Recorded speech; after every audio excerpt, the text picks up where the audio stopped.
Madam start ಮಾಡಿ. ಕಾರ್ಗಿಲ್ ವಿಜಯ ದಿವಸ್ ಈ Google ಮೀಟ್ನ ಕಾರ್ಯಕ್ರಮದಲ್ಲಿ ಉಪಸ್ಥಿತರಿರುವ ಪ್ರತಿಯೊಬ್ಬರಿಗೂ ನಮಸ್ಕಾರಗಳು.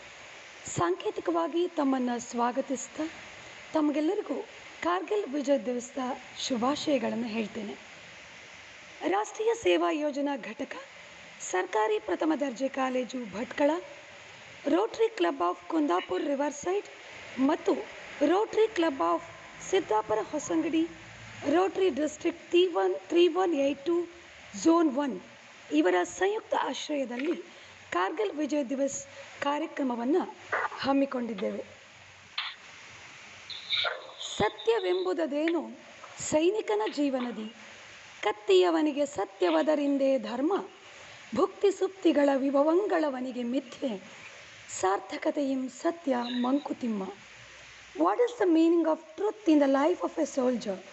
The sword is the only truth he knows. All morality is derived from that. He has no belief in the simple pleasures of life, food, sleep, and merry. People believe that gives them satisfaction as the ultimate truth. ಸೈನಿಕನ ಜೀವನದಲ್ಲಿ ಸತ್ಯವೆನ್ನುವುದು ಏನು? ಅವನಿಗೆ ಕತ್ತಿಯೇ ಅವನಿಗೆ ಸತ್ಯ ಮತ್ತು ಅದರಿಂದಲೇ ಅವನು ತನ್ನ ಧರ್ಮವನ್ನು ನಿರ್ವಹಿಸ್ತಾನೆ. ಆ ಸತ್ಯದ ಬಲದಿಂದ ಅವನು ತನ್ನ ಧರ್ಮವನ್ನು ನಿರ್ವಹಿಸುವಾಗ ಅವನಿಗೆ ಅನ್ನಾಹಾರಗಳ, ಆರಾಮ ನಿದ್ರೆಗಳ ಮತ್ತು ಸುಖ ಆನಂದಗಳ ಪರಿವೇ ಇರುವುದಿಲ್ಲ ಮತ್ತು ಅವುಗಳೆಲ್ಲ ಅವನಿಗೆ ಮಿಥ್ಯವಾಗಿ ಕಾಣುತ್ತದೆ. ಅವನು ಸತ್ಯದಿಂದಲೇ ತನ್ನ ಧರ್ಮ ನಿರ್ವಹಣೆಯಿಂದ ಬದುಕಿನಲ್ಲಿ ಸಾರ್ಥಕತೆಯನ್ನು ಕಂಡುಕೊಂಡು ಜೀವನದ ಸತ್ಯವನ್ನು ಕಾಣುತ್ತಾನೆ ಎಂದು ಮಾನ್ಯ ಗುಂಡಪ್ಪನವರು ಕಗ್ಗದಲ್ಲಿ ಹೇಳಿದ್ದಾರೆ. ಜುಲೈ 26, 1999 ಆ ದಿನ ಭಾರತದ ಒಂದು ಐತಿಹಾಸಿಕ ಮೈಲುಗಲ್ಲು. ಅಂದು ಪಾಕಿಸ್ತಾನದ ಸೇನಾಪಡೆಗಳನ್ನು ಅವರು ಆಕ್ರಮಿಸಿದ ಭಾರತೀಯ ಪ್ರದೇಶಗಳಿಂದ ಹೊರ ಹಾಕುವುದರೊಂದಿಗೆ ಕಾರ್ಗಿಲ್ ಯುದ್ಧವು ಅಧಿಕೃತವಾಗಿ ಕೊನೆಗೊಂಡಿತು. ಯುದ್ಧದಲ್ಲಿ ಭಾರತೀಯ ಸಶಸ್ತ್ರ ಪಡೆಗಳ ನೂರಾರು ಸೈನಿಕರು ನಮ್ಮ ದೇಶಕ್ಕಾಗಿ ಮಾಡಿದ ತ್ಯಾಗ ಮತ್ತು ಬಲಿದಾನಗಳನ್ನು ನಾವು ನೆನಪಿಸಿಕೊಳ್ಳಲೇಬೇಕು. ಕಾರ್ಗಿಲ್ ಯುದ್ಧದಲ್ಲಿ ಹೋರಾಡಿದ ಸೈನಿಕರ ಗೌರವಾರ್ಥವಾಗಿ ಪ್ರತಿ ವರ್ಷ ಜುಲೈ 26 ಕಾರ್ಗಿಲ್ ವಿಜಯ್ ದಿವಸ್ ಆಗಿ ಭಾರತದಾದ್ಯಂತ ಆಚರಿಸಲಾಗುತ್ತದೆ. ಭಾರತದ ಪ್ರಧಾನಮಂತ್ರಿಯವರು ಇಂದಿಗೂ ಇಂಡಿಯಾ ಗೇಟ್ನಲ್ಲಿರುವ ಅಮರ್ ಜವಾನ್ ಜ್ಯೋತಿಯಲ್ಲಿ ಸೈನಿಕರಿಗೆ ಗೌರವವನ್ನು ಸಲ್ಲಿಸ್ತಾರೆ.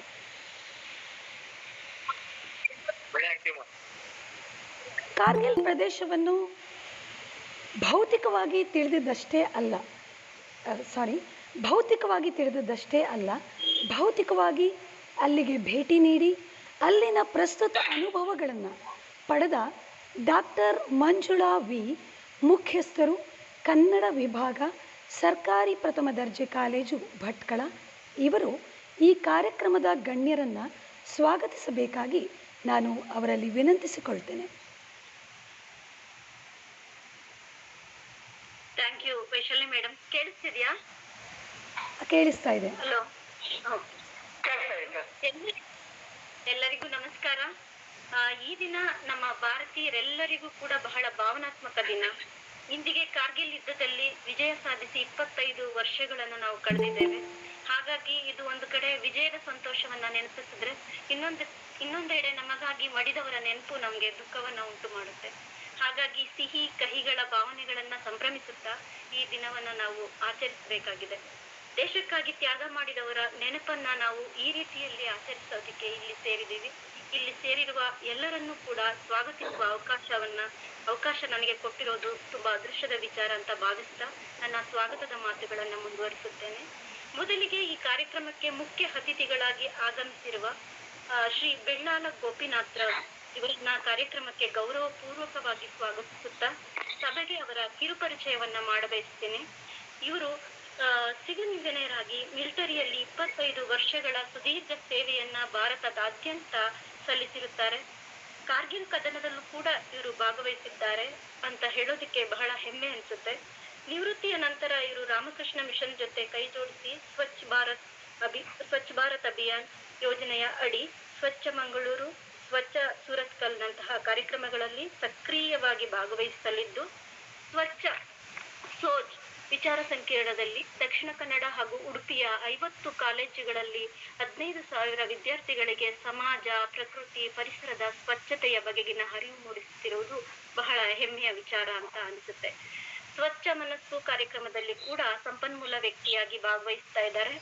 ಸುಮಾರು 130 ಪ್ರೌಢಶಾಲೆಗಳಲ್ಲಿ 13,000ಕ್ಕಿಂತ ಹೆಚ್ಚು ಮಕ್ಕಳಿಗೆ ಸ್ವಚ್ಛತೆಯ ಅರಿವನ್ನು ಮೂಡಿಸೋ ಕಾರ್ಯಕ್ರಮ ಇದು. ಅರ್ಪಣಾ, ವಿವೇಕವಾಣಿ, ವಿವೇಕ ಸ್ಫೂರ್ತಿ, ವಿವೇಕ ಸಂಪರ್ಕ, ಯುವ ಮುಂತಾದ ರಾಮಕೃಷ್ಣ ಮಿಷನ್ ರವರ ಯುವ ಪೀಳಿಗೆಗೆ ಅವಶ್ಯಕ ಕಾರ್ಯಕ್ರಮಗಳಲ್ಲಿ ನೇರವಾಗಿ ಇವರು ಭಾಗಿಗಳಾಗ್ತಿದ್ದಾರೆ.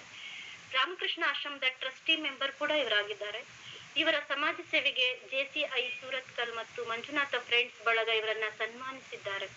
ಶಾಲಾ ಕಾಲೇಜಿನ ವಿದ್ಯಾರ್ಥಿಗಳಿಗೆ ಮಿಲಿಟರಿಯ ಬಗ್ಗೆ ಮಾಹಿತಿ ಕಾರ್ಯಾಗಾರ ನಡೆಸುತ್ತಾ ಅವರಲ್ಲಿ ಸೈನ್ಯಕ್ಕೆ ಸೇರಿಕೊಳ್ಳುವ ಸ್ಫೂರ್ತಿ ನೀಡ್ತಾ ಇದ್ದಾರೆ. ನೈತಿಕತೆ ಮತ್ತು ಸಾಮಾಜಿಕ ದಾಯಿತ್ವಗಳಂತಹ ವಿಚಾರ ಬೋಧಕ ವಿಷಯಗಳನ್ನ ಪಾಠ ಮಾಡ್ತಾ ಇದ್ದಾರೆ.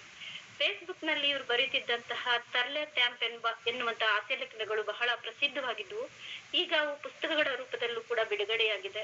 ಸೊ ಅದು ಬಹಳ ನಮ್ಗೆ ನಿಜವಾಗ್ಲೂ ಸಾಹಿತಿಯಾಗಿ ಕೂಡ ಅವರು ಒಳ್ಳೆಯ ಕೆಲಸವನ್ನು ಮಾಡಿದ್ದಾರೆ ಅನ್ನುವಂತಹ ಒಂದು ಸಂತೋಷ ಉಂಟಾಗುತ್ತೆ.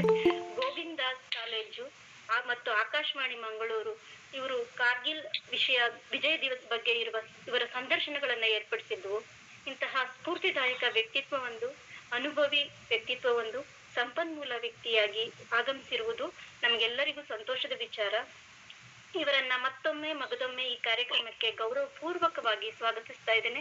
Sir, welcome sir.